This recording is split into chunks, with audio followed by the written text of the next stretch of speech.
Page 5 is going to be dealing with live view shooting. So when you hit the live view button on the back of the camera, we can disable it. Some people hit it accidentally and they never want to use it, so you could turn it off here. I think it's a very handy feature for most people to use from time to time. We talked before about the AF method. If this seems familiar, it's because when we were in live view, we could turn this on and off with our quick menu button. That would give us a menu of many of the different options, and we could choose the different focusing modes.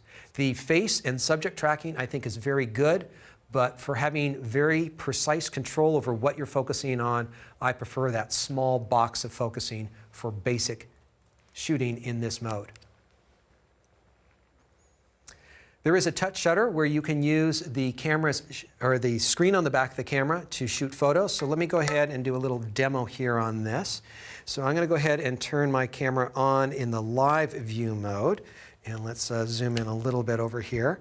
And I think I need a prop on this, so I'm going to move this, and I'm actually going to grab one of these cameras over here, because I want something in the foreground as well as something in the background. And let's go with a little wider angle. And we have, okay. So here we have foreground, background. And so I can press down here to focus. And right now I have it set to focus and shoot. And I'm going to go ahead and I'm going to change this focusing system here, and I want to change, I don't want the subject tracking, I just want to choose a single point. And let me change, I want to get some more information right here. Okay, so right now I am focusing and shooting, but maybe I only want to focus. And so that is controlled right down here.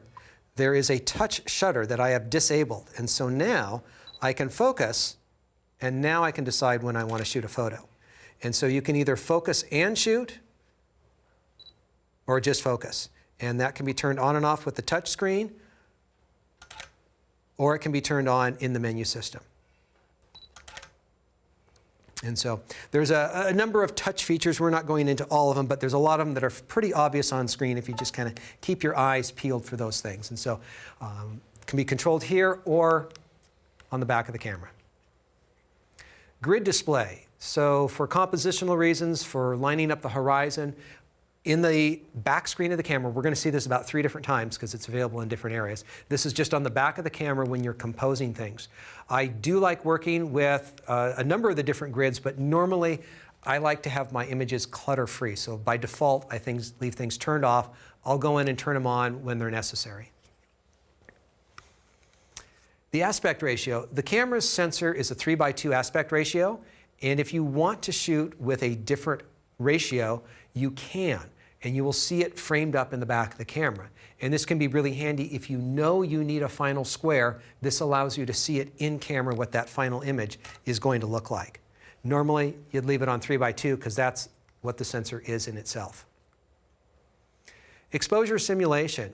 I have found it very helpful to leave this on enable, which means when you look at the back of the camera, it's trying to give you its best guess as to what the final picture is going to look like. And it's been accurate enough that I've been basing my exposures on what I see on the back of the camera for a large number of my photos. Now, one area where this is terrible and doesn't work is if you are in the studio or you're using flash photography.